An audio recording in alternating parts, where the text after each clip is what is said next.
तुझे जिंदा नहीं छोड़ूंगा।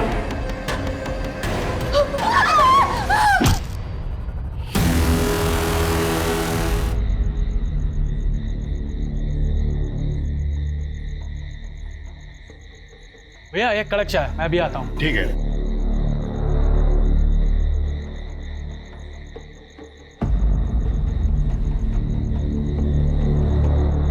चाय।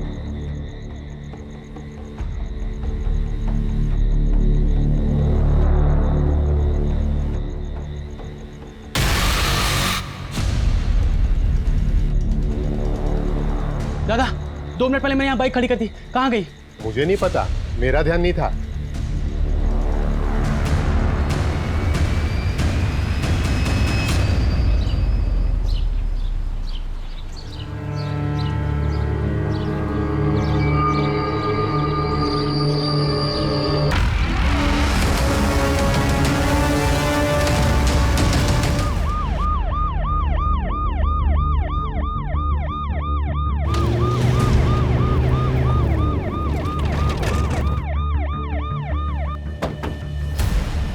Morning sir. मॉर्निंग। सिचुएशन क्या है? सर इस तरफ।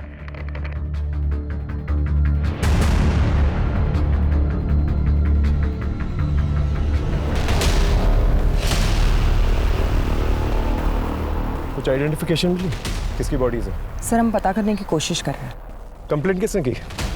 जी हमने तो बस इतना ही देखा था, तो घबरा के हमने अपने पति को बताया तो उन्होंने आप लोग को बुला लिया। और किसी को भी आते जाते नहीं देखा? जी नहीं। ये जगह किसकी है? ये वो सनी सिंह साहब की। ठीक है, आप जा सकते। यादव, इस सनी सिंह के बारे में पता करो और इन बॉडीज के कटे हुए सरों को जल्द से जल्द ढूंढो। इस पूरे एरिया को छान मारो, देखो कुछ और मिलता है कि नहीं। जी सर। सर किसी ने 2 बहनों की मिसिंग कंप्लेंट लिखवाई है।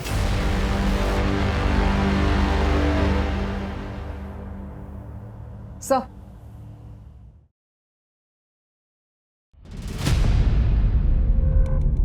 बैठिए।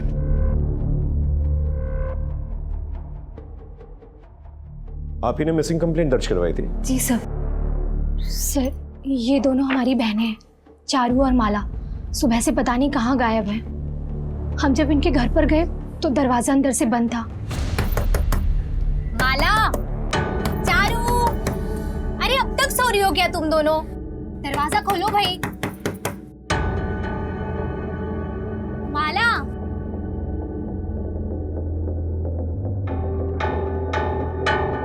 चारू। हमारे बहुत देर तक दरवाजा खटखटाने के बाद भी दोनों में से किसी ने दरवाजा नहीं खोला, तो हमने दरवाजा तोड़वा दिया।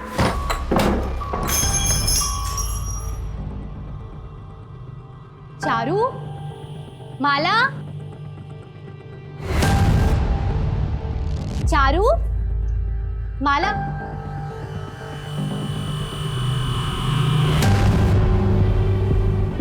चारू,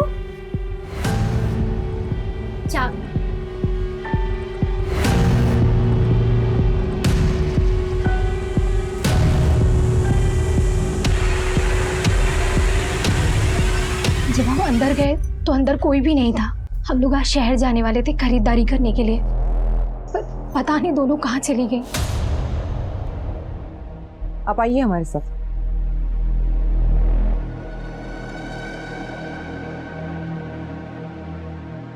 नीलू जी, हमें ये 2 बॉडीज मिली हैं जिनके सर नहीं है। बॉडीज के साथ कुछ चीजें हैं, अगर आप आइडेंटिफाई कर सकें तो।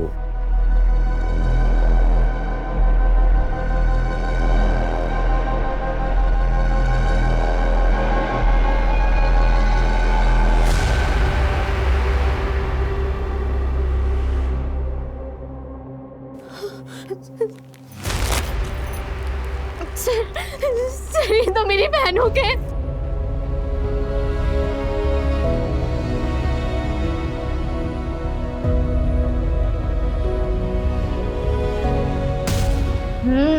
लिट्टी तो कमाल की बनाई आप। Thank you.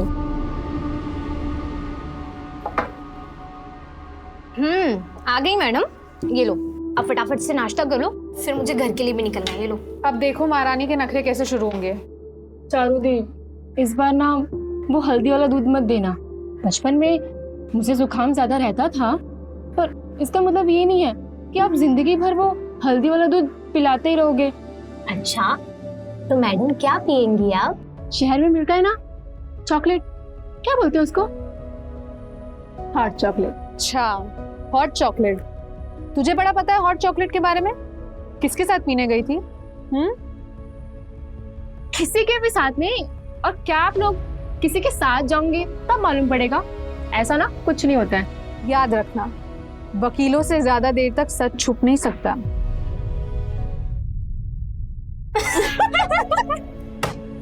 क्या आप दीदी, आप भी याद रखो कि आप ना एक अच्छे वकील हो पर एक अच्छे एक्टर नहीं। तो आप भी याद रखो कि आप भी अच्छी एक्टर नहीं हो। जब किसी के साथ डेट शेट पे जाओ ना तो नीरू दीदी सामने से ना आके बताऊंगी। गुड, चल अब ये फाइल चेक कर, तब तक मैं तेरे लिए हल्दी वाला दूध लेके आती हूँ। नहीं।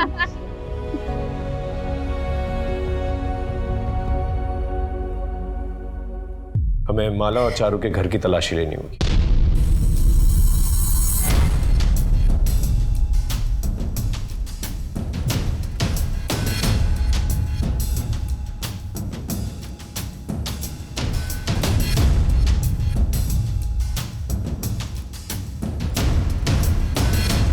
सुमन, लगता है चारू और माला को जबरदस्ती लेकर गए हैं। जिस तरह से सामान बिखरा हुआ है, दोनों ने काफी रेजिस्ट किया होगा अपने आप को बचाने के लिए। सर लेकिन घर का मेन दरवाजा अंदर से बंद था और ये इकलौती खिड़की है जहां से अंदर या बाहर आ जा सकते हैं, क्योंकि बाकी सारे खिड़कियों पे ग्रिल लगे हुए हैं और ये खिड़की खुली हुई थी।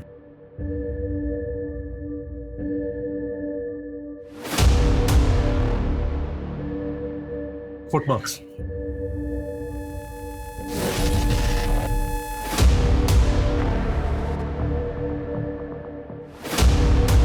ये जो कोई भी था इसी खिड़की से बाहर आया होगा। एविडेंस है, एरिया को सील करो। Right sir. माँ बैठो, मैं आता हूँ। बैठो, मैं आता हूँ। साहब मैं जीतू, मैं यहीं पे रहता हूँ। चारू और माला के बारे में कुछ पता चला? क्या वो 2 लाशें उन्हीं की थी? अभी फिलहाल छानबीन चल रही है। तो जानते हो उनके बारे में? साहब कल रात तकरीबन 11 बजे चारू घर पे आई थी चीनी लेने के लिए। उसने कहा कि उसे देर रात तक काम करते हुए चाय पीने की आदत है। तब तो सब कुछ नॉर्मल था सर, और आज सुबह अचानक से ये सब कुछ हो गया। कभी कुछ अजीब देखा या सुना हो? नहीं साहब, ऐसा कुछ नहीं। ठीक है।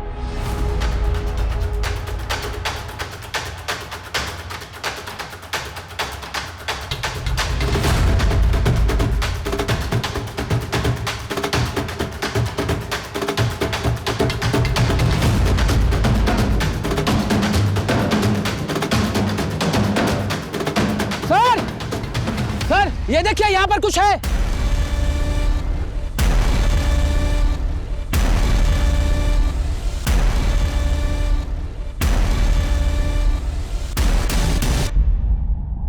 आपके बाइक की कोई ऐसी निशानी जिससे उसे पहचाना जा सके? क्योंकि चोरी करने वाले सबसे पहले नंबर प्लेट चेंज करते हैं। जी, मेरी बाइक के पीछे साइड में थोड़ा सा डेंट और आगे खोपड़ी का स्टिकर लगा हुआ है।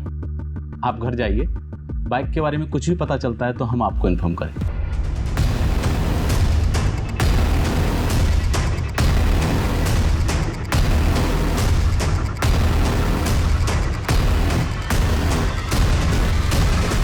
कहाँ मिले?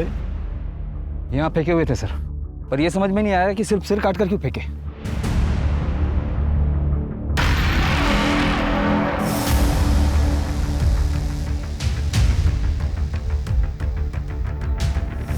यादव,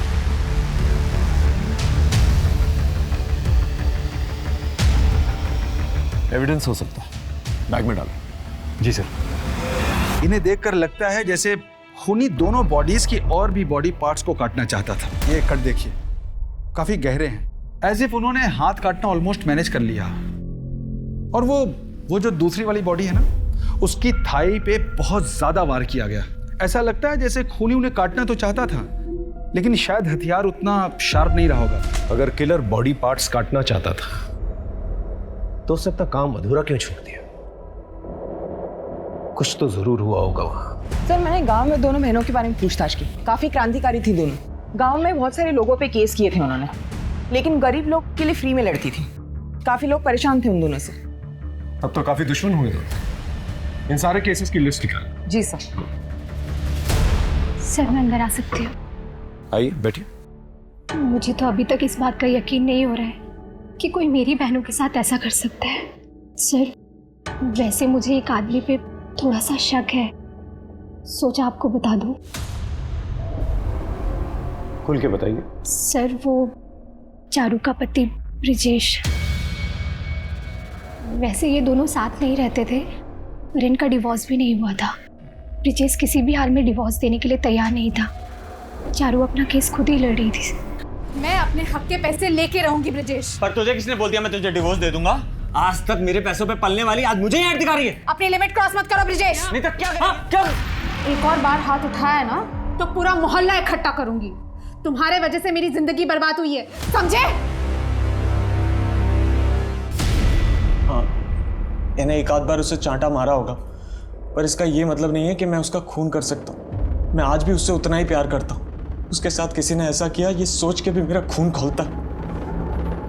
पता नहीं मैं खुद को कभी माफ कर भी पाऊंगा या नहीं। कल रात को आप कहाँ? कल रात को मैं अपने शहर वाले अपार्टमेंट में था, सफाई करवाने गया था। लेट हो गया तो वहीं रुक गया। वैसे ब्रिजेश जी ये चश्मा हमें घर के बाहर में कहीं आपका तो नहीं? नहीं सर ये मेरा नहीं है। ठीक है, जब तक इन्वेस्टिगेशन खत्म नहीं हो जाती आप कहीं शहर के बाहर नहीं जाएंगे।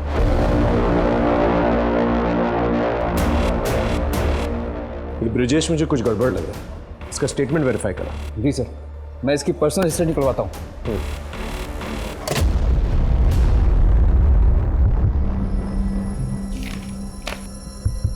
चारू और माला ने काफी लोगों के खिलाफ केस फाइल करके रखे थे, काफी दुश्मन थे दोनों के। सर और चारू और माला की लाश हमें जिस जगह मिली, उस जगह के मालिक सनी सिंह के खिलाफ भी दोनों बहनों ने केस की थी, इल्लीगल माइनिंग के लिए। एक एनजीओ की तरफ से सनी सिंह के खिलाफ केस लड़ रही थी।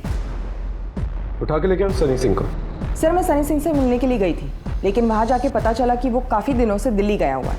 मैंने उसे कॉल करके इन 2 मर्डर्स के बारे में पूछताछ की, लेकिन उसका कहना है कि उसका इस मर्डर से कोई लेना देना नहीं। इनफैक्ट जो केस एनजीओ ने किया था वो भी एनजीओ वापस ले रहा है, क्योंकि सारा काम लीगली चल रहा है। लेकिन फिर भी उससे कहो केस के सिलसिले में मिलना बहुत जरूरी, जितनी जल्दी हो सके वापस आए। सर जिस रात चारू और माला की हत्या हुई थी उस रात चारू का पति ब्रिजेश अपने शहर वाले मकान पर ही था। हमने उस अपार्टमेंट के वॉचमैन और पड़ोसी से भी वेरीफाई किया है। सर ये एक और नई फाइल मिली है। चारू और माला एक और केस लड़ रही थी किसी निर्मला जनरल स्टोर्स के खिलाफ। दुकानदार का नाम है सुखीलाल, किसी दीनू नाम के आदमी के लिए केस लड़ रही थी। एक काम, चारू और माला जिन जिन लोगों के खिलाफ केस लड़ रही थी उनकी एक लिस्ट बनाओ, एक एक करके सबसे मिलते हैं। शुरुआत इस निर्मला जनरल स्टोर से करते हैं। दीनू को फोन करके कहो कि दुकान के पास आकर मिले। जी सर। जी साहब, हमने सुखीलाल पे केस किया था और साहब इसी वजह से एक दिन चारू दीदी, माला दीदी और सुखीलाल के बीच में काफी नोकझोंक भी हो गई थी। आप ऐसे कैसे सरकारी राशन ऊंचे दाम में बेच सकते हैं? राशन ब्लैक करना जुर्म है, आपको पता है ना? ऐसे में तो गरीब इंसान भूखा ही मरेगा ना। मेरी दुकान मेरा सामान, मैं सामान ब्लैक में बेचूं या व्हाइट में?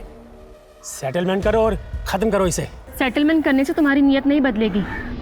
इस बार तैयार रहना इस केस को हारने के लिए। अरे इससे घटिया आदमी हम आज तक नहीं देखे। चुप कर, तो समझा? लेडीज है इसलिए कुछ नहीं बोल रहा, वरना तुझे तो मैं अपनी भाषा में समझाता। धमकी किसको दे रहे हैं आप? अब तो आप देखिए सुखीलाल जी, अब तो ना आपको दिन में तारे दिखा के छोड़ेंगे हम। पर मेहरबानी करके आप हमारा नाम मत लेना साहब, वरना ये सुखीलाल पता नहीं हमारा क्या असर करेगा। तुम घबराओ मत, जा सकते हैं। जी साहब। साहब मैं छोटा मोटा घपला कर सकता हूँ धंधे में, लेकिन किसी का खून नहीं। हाँ वो उस दिन कोर्ट के बाहर हमारा झगड़ा जरूर हुआ था, वो बात ही नहीं मान रहे थे। छोटी मोटी नोकझोंक तो लगी रहती है, उतनी सी बात के लिए किसी का खून, उनके जाने का दुख तो हमें भी है साहब। ठीक है, दोबारा जरूरत पड़ेगी तो पुलिस स्टेशन बुलाएंगे। जी कभी भी बुलाइए। थोड़े चने मिल सकता है?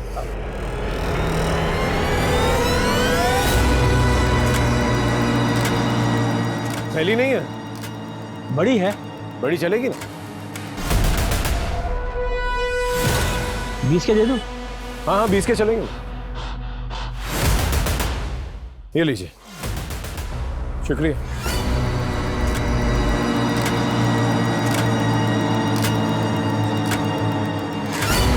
एक मिनट रुक रुक रुक रुक। यादव, ये ज्वेलरी शॉप के ऊपर सीसीटीवी कैमरा है और यहीं आसपास चारू और माला का घर भी है। इसकी फुटेज निकालो। जी सर। सुमन, लिस्ट में नेक्स्ट कौन है जिनके खिलाफ चारू और माला केस लड़ रही थी? सर सोमा नाम का एक किसान है जिसके ऊपर कलावती ने केस किया था। चारू और माला उनकी वकील थी। चलो मिलते हैं उनसे।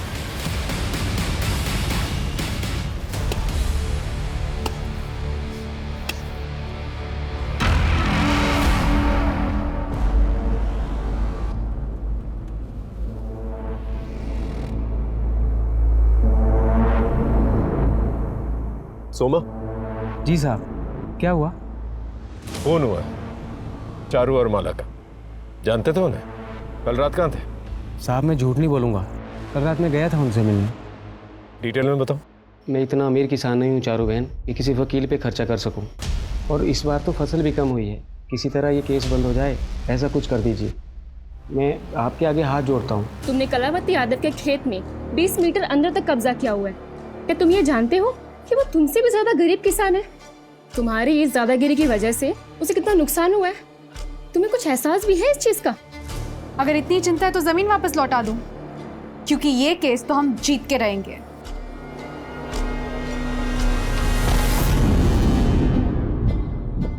फिर मैं वापस घर चला आया। आप सुनार की दुकान के चौकीदार अल्ताफ से भी बात कर सकते हैं, वो पूरी रात वहीं रहता है।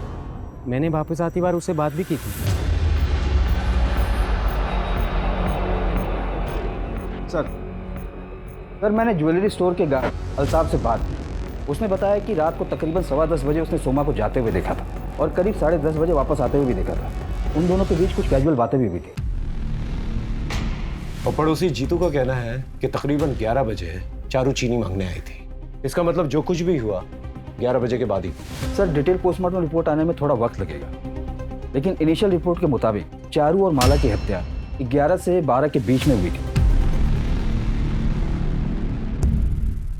सर वो मेरे पति। आप पहले शांत हो जाइए, पानी पीजिए और सोच के अच्छे से बताइए आपके पति के साथ क्या हुआ है।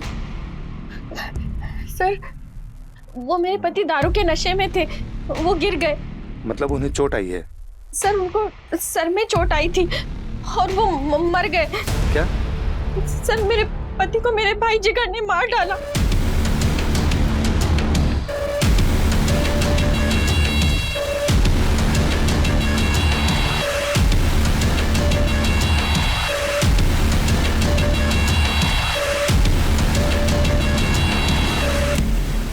सर कहिए। मुझे आपसे माला के बारे में कुछ बात करनी थी। कहिए। मैं माला की दोस्त हूँ।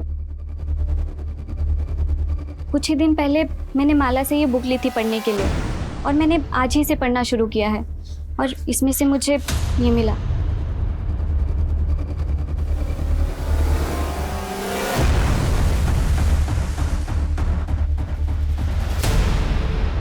इसकी शर्ट पे किसी कंपनी का लोगो है, पता करो कौन सी कंपनी। सर माला मेरी बहुत ही अच्छी दोस्त थी, लेकिन उसने मुझे कभी भी इस लड़के के बारे में नहीं बताया। इस इंफॉर्मेशन के लिए शुक्रिया, थैंक यू सो मच। इस पारस के बारे में पता कर, उठा के लेकर वैसे। जी सर।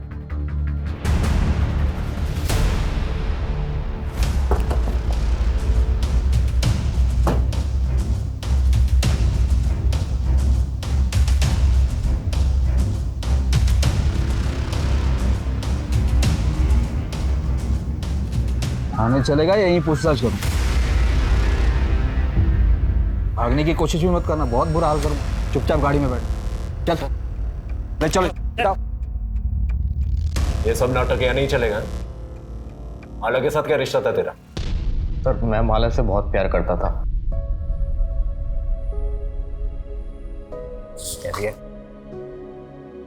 सुनो ना पारस, हम कब तक ऐसे मिलते रहेंगे? हमारे पापा और मेरी बहन से डर डर के बस तू हाँ कर दे माला, फिर तेरे पापा और मेरी बहन दोनों से डरना बंद।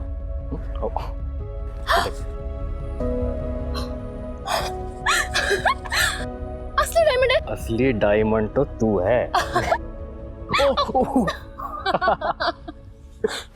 जिससे इतना प्यार करते थे उसका खून हो जाता है, उसकी खबर तक नहीं लेनी चाहिए। पुलिस से मिलने क्यों नहीं आए? सर वो मैं बहुत डर गया था। वैसे भी मैं और माला छुप छुप कर मिलते थे और चारू दीदी को भी हमारे बारे में कुछ नहीं पता था। डर क्यों गया था? खून तूने किया? नहीं सर, मैंने कुछ नहीं किया। और सर जिस रात खून हुआ था उस रात मैं शहर गया हुआ था, होटल में भी रुका था, आप चाहे तो चेक कर सकते हैं। चारू और माला का फोन गायब। आखिरी बार माला के नंबर पे कब फोन किया था? सर दरअसल वो और मैं उसके एक दूसरे फ़ोन पर बात करते थे। वो एक सीक्रेट नंबर था और वो हमेशा अपने अलमारी के चोर खाने में उसे छुपा के रखती थी। हमेशा वही कॉल करती थी सर। चारू का घर चेक करो और सीक्रेट मोबाइल के बारे में पता करो। जी सर।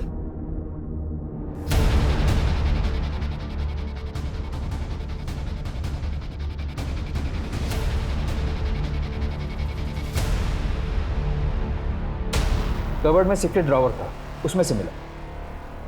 इसमें तो सिर्फ पारस के मैसेजेस और एक अननोन नंबर से मैसेजेस और कॉल्स हैं। सर मुझे लगता है कोई लड़का माला को परेशान करता था और माला ने बहुत ही स्ट्रिक्ट वार्निंग दी थी उसे मैसेज के थ्रू। फिर भी उस लड़के ने माला से फ्लर्ट करना बंद नहीं किया था। लेकिन ये नंबर तो सिर्फ पारस के पास था। सर, फॉरेंसिक लैब से फोन आया था, हमें उनसे मिलने के लिए जाना होगा। आइए सीधा मुद्दे पे आता हूँ। आपने मुझे जो सुखीलाल की दुकान से बैग लाकर दी थी मैच कराने के लिए, उसके बारे में है। और रिपोर्ट ये है कि जिस बैग में चारू और माला के सिर मिले थे वो बैग और सुखीलाल की दुकान वाली बैग दोनों आपस में मैच कर रही है। ये देखिए, उन दोनों बैग्स को मैंने हाई इंटेंसिटी एक्सरे बीम से मैच करा कर देखा। दोनों सैंपल वर्चुअली आइडेंटिकल हैं। और हाँ, दूसरी इंपॉर्टेंट बात यह है कि चारू की खिड़की के बाहर जो हमें शू प्रिंट्स मिले थे उसके ग्रिप के डिजाइन में फर्क है। माइनर डिफरेंस है बट है। ये तभी हो सकता है जब मोची से ठीक करवाते वक्त ये टैंपर हुआ या फिर ये बुरी तरह से घिस गया। तो इस एरिया के जितने भी मोची हैं उनसे पूछताछ करो और ये पारस और माला जिस नंबर से सीक्रेटली बातचीत किया करते थे पता करो ये नंबर और किस किस के पास है और इस पारस पे नजर रखो, इसकी हिस्ट्री निकालो। Okay right sir. और यादव सर, सबसे पहले सुखीलाल से मिलता है।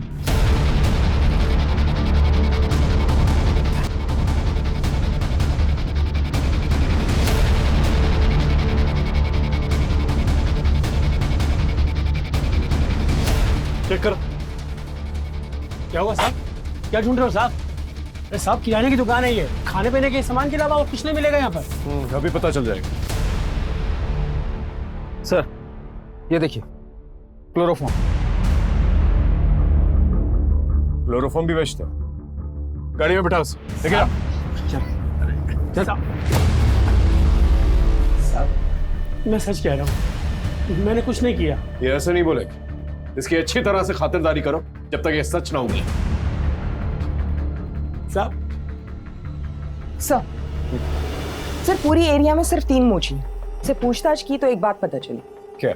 सर ये जो जीतू शुक्ला है, चारू का नेबर, जिसने हमें बताया था कि चारू उसके घर पे रात के 11 बजे गई थी चीनी लेने के लिए। उसने अपने जूते रिपेयर करवाए थे 2 दिन पहले। इस जूतों की छानबीन कर। जी सर। सर एक और बात, दोनों बहनों की कॉल रिकॉर्ड्स आ गई। मैंने चेक किया तो पता चला कि माला को अल्ताफ मैसेजेस करके परेशान करता था। अल्ताफ को? वो ज्वेलरी शॉप वाला वॉचमैन? जी सर।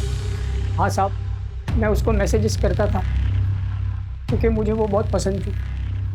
मैं उसको बहुत प्यार करता था साहब। मैं उसको नहीं मार सकता। आप चाहे तो सीसीटीवी फुटेज देख लो, मैं पूरी रात वहीं पे था।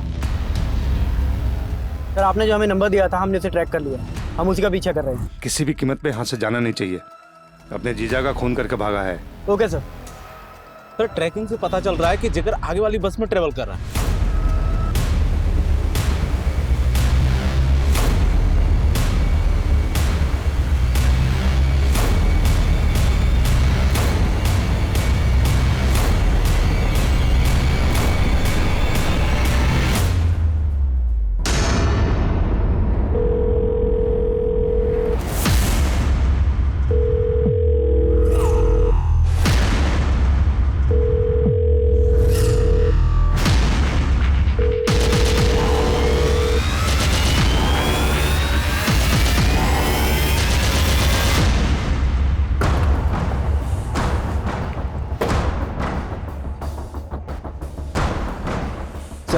जीतू शुक्ला के पीछे मैंने एक इन्फॉर्मर लगा रखा था। उसने इन्फॉर्मेशन दी कि जीतू शुक्ला की एक एक्स वाइफ और एक बच्चा है।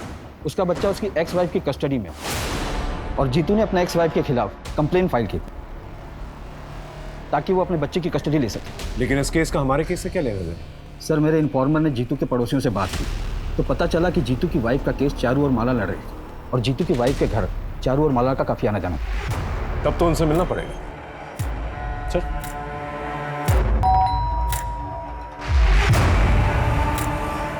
आपसे कुछ पूछताछ करनी थी। क्या तुम्हें पता था कि चारू और माला तुम्हारे खिलाफ केस लड़ने वाली थी? जी सब पता था। मेरा उनके साथ झगड़ा भी हुआ था। क्या करने आए हो तुम यहाँ? तुमसे मतलब है तुम अपनी बीवी को गलत सलत दवाइयाँ खिला के उसको बनाना चाहते हो ना? पर मैं ऐसा होने नहीं दूंगी। देखता हूँ मुझे कौन रोकता है। मैं अपने बेटे की कस्टडी लेके रहूंगा। मैं भी देखती हूँ तुम ये केस कैसे जीतते हो। चलो। मानता हूँ साहब की मुझसे गलती हुई, लेकिन ये सब मैंने अपने बेटे के लिए किया। साहब, मैं अपने बेटे के साथ प्यार से शांति से जिंदगी जीना चाहता हूँ। मैं क्यों ऐसा करूंगा? सर, ये सारे जूते ले जाता हूँ, फॉरेंसिक लैब में भेज देंगे शू प्रिंट मैच के लिए। जीतू, कहीं जाना मत। तुम्हें थाने कभी भी बुला सकते।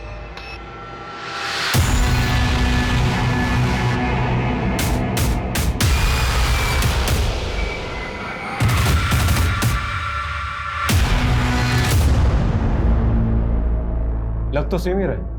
यस सर, बिल्कुल सेम लग रहा है। और अगर जीतू को पूछेंगे तो बोलेगा उसकी नहीं है। मेरे पास एक टेक्निक है। इस चश्मे को ले जाकर जीतू को पहनाकर एक फोटो क्लिक करके ले आइए। हम टेस्ट करके पता लगाएंगे कि आंखों से चश्मे का डिस्टेंस दोनों फोटो में सेम है या अलग अलग है। और एक और बात, ऐसा लग रहा है कि ये चश्मे नंबर वाले हैं। पता लगाइए कि जीतू के चश्मे का नंबर है या नहीं, और अगर है तो कितना है।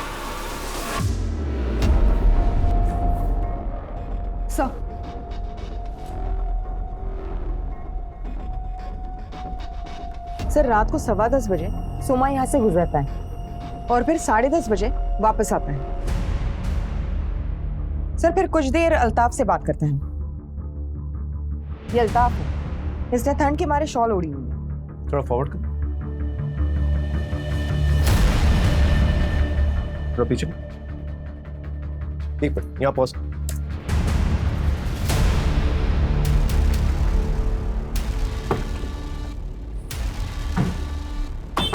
और अल्ताफ, और ठंड है ना, शॉल पहनते हो, जूते नहीं? अब मेरे पास जूते नहीं है, मैं जूते नहीं पहनता। पक्का? मैंने कभी जूते पहने ही नहीं है। नहीं पहने? गाड़ी में बैठो। चल। साहब, मैंने क्या किया साहब? तेरी सीसीटीवी फुटेज देख। अपनी जगह जिस इंसान को तूने बिठा के रखा था ना, उसने पूरी रात शॉल तो पहनी हुई, साथ में उसने जूते भी पहने। चल उठ। कुछ तो खिचड़ी पकड़ी है लोगों ने। सर, अगर अल्ताफ उस रात यहाँ नहीं था तो कोई और भी है जो हमसे झूठ बोल रहा है।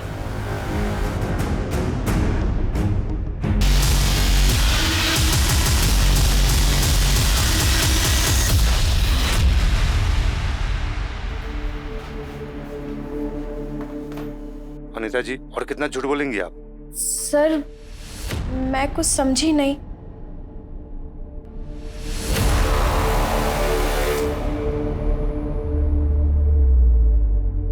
ये तो मेरा भाई जिगर है, पर सर मुझे कुछ समझ नहीं आ रहा है। ये उस वक्त की सीसीटीवी फुटेज है जिस वक्त आपने बोला था कि आपका भाई आपके पति को मारकर भागा था।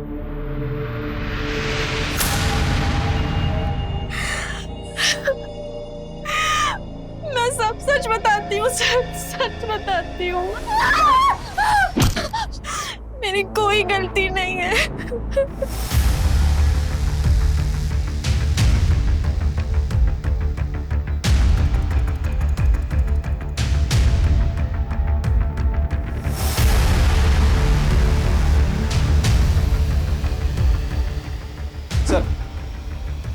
सर, फॉरेंसिक रिपोर्ट आ गई। जीतू की शू प्रिंट और चारू की खिड़की के नीचे मिला हुआ शू प्रिंट एक दूसरे से 80% मैच कर। और एक बात सर, जीतू के चश्मे वाले फोटो के जरिए इंटरपिपुलरी डिस्टेंस को मैच करके देखा और जीतू की आंखों के नंबर की इंफॉर्मेशन निकाली तो पता चला कि वो चश्मा जीतू के होने के पूरे चांसेस। उठा के लेके उस जीतू। साहब मैंने कुछ नहीं किया, मेरी बात तो सुनिए। साहब मैंने कुछ नहीं किया है, आप क्यों तमाशा मत कर जीतू, चुपचाप गाड़ी में बैठ जा। मैंने कुछ नहीं किया, आप ऐसे कैसे मुझे पकड़ के लेके जा सकते हो? हम बिना वजह कुछ नहीं करते, बिठाओ इसे। अरे सर मेरी बात तो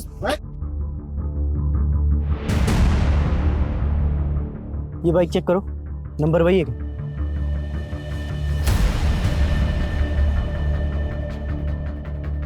सर ये तो वही गाड़ी है जो ढाबे से चोरी हुई थी। बाइक तो मिल गया, लेकिन इसे चोरी करके यहाँ रखा किसने? पास पास देखो, कहीं कोई सीसीटीवी फुटेज है? सर सामने की तरफ सीसीटीवी है, केसिंग इस तरफ की है। फुटेज पता कर सर। कुछ समझ में नहीं आ रहा है, कुछ तो मिसिंग है। इतने सारे अलग अलग एविडेंसेस हैं। इतने लोगों को रिमांड पर लिया पर समझ में नहीं आ रहा है कि खूनी कौन है। और एविडेंसेस भी ऐसे हैं जो ठोस जानकारी नहीं दे। अगर कातिल पकड़ा भी जाता है और हमारे पास उसके खिलाफ कोई सबूत नहीं हुआ तो इन एविडेंसेस की बिना पे वो छूट जाएगा, अनलेस वो खुद ही कबूल कर ले कि खून उसने किया। और सिर्फ इतने ही लोग नहीं, पारस और ब्रिजेश भी शक के दायरे में आते हैं, क्योंकि ब्रिजेश चारू और पारस माला का मिस्टीरियस रिलेशनशिप था। अंधेरे में तीर चला, लेकिन अगर निशाने पे लग गया ना तो कमाल हो जाए। क्या मतलब सर? शुरुआत से शुरू कर। जिस रात चारू और माला का मर्डर हुआ, उस रात हमारे एरिया में, हमारे आसपास के एरिया में कौन कौन से क्राइम हुए थे? हो सकता है कोई क्रॉस कनेक्शन लग जाए। फिर भी एक केस में एक मकान मालिक ने अपने किराएदार को घर से बाहर निकाल दिया था टर्म खत्म होने से पहले। दूसरे केस में हाईवे पर एक्सीडेंट हुआ था एक गोए आदमी का, कार ड्राइव करते हुए। तीसरे केस में एक महिला ने अपने ही भाई पर आरोप लगाया था कि उसके भाई ने उसके पति की हत्या की। और सर लास्ट में एक चाय के ढाबे पर कुछ ही मिनटों में एक आदमी की बाइक चोरी की गई। हाँ सर, ये लास्ट वाला क्राइम हमारे मर्डर साइट के नजदीक में हुआ था। इन सारे केसेस को दोबारा, खास करके ये लास्ट वाला केस, पता करो ये चोर कौन। वैसे तो 2 केसेस हमारे थाने के और बाकी के 2 पास के बिजौर गांव, जिसकी इंक्वायरी भी आई। पीआई चंदन सिंह और पीएसआई सतीश इस केस की इंक्वायरी कर। सर पास के बिजौर गांव से सब इंस्पेक्टर सतीश दुबे आए हैं किसी केस के सिलसिले में। भेजो।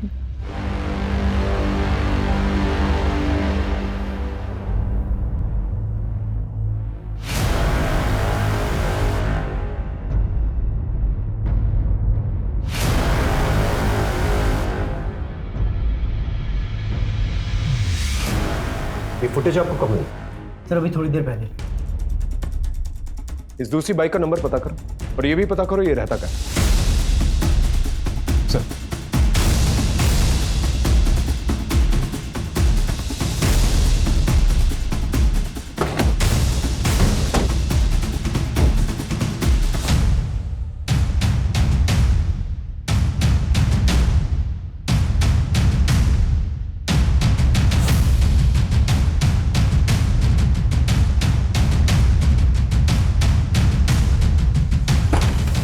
साहब, कोई चालाकी नहीं। चलो दीवार की तरफ हो, दीवार की तरफ हो। सर ये तो वही लड़का है, जिगर। अंकिता के केस में हमें इसकी तलाश है। ये देख, यही है। जी सर। दोनों को थाने लेके चलो, अटकड़ी तरफ।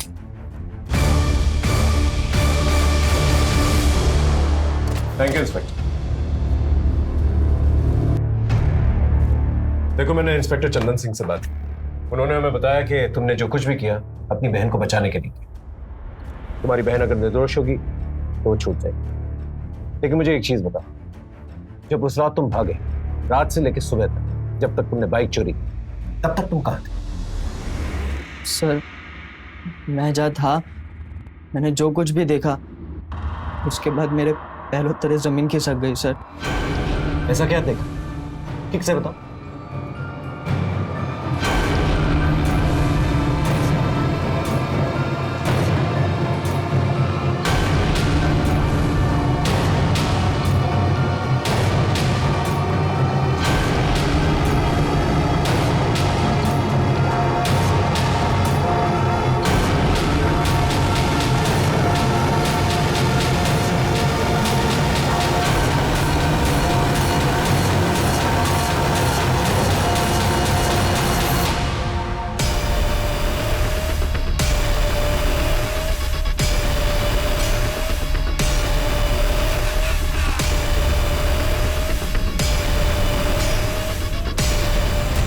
किसने मारा दोनों लड़कियों?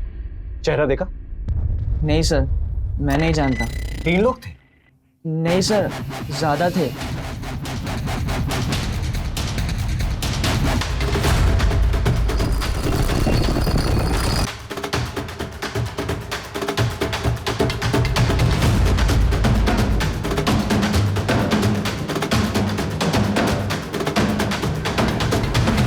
और फिर थोड़ी दूर जाकर मैंने वो बाइक कहीं रास्ते में साइड में लगा दी और अपने दोस्त को फ़ोन कर कर बुलाया मुझे ले जाने के लिए। सर, शायद एक और आदमी था। अब ये कौन हो सकता है?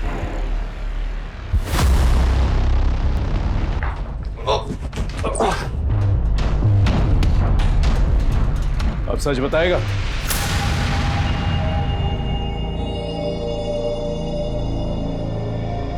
चारू दी, मुझे ना आपसे कुछ बात करनी थी। बोल। अब वो ना, मुझे आपको किसी से मिलवाना था। देर आए दुरुस्त आए। वैसे नाम क्या है जनाब का? अरे इतनी रात गए कौन है? तो रुक मैं देख के आती हूँ।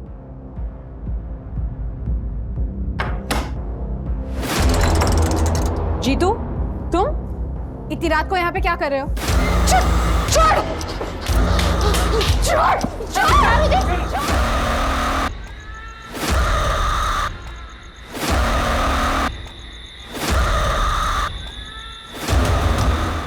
पहले से ही प्लान था ना इस।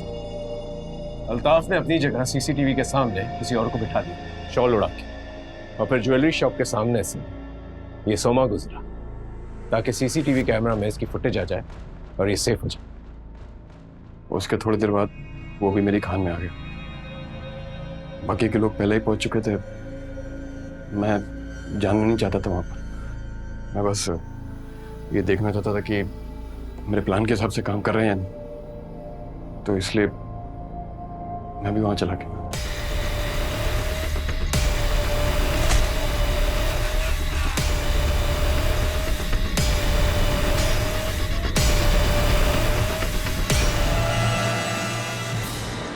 मैं पूरी कोशिश करूंगा तुम लोगों को कड़ी से कड़ी सजा मिले।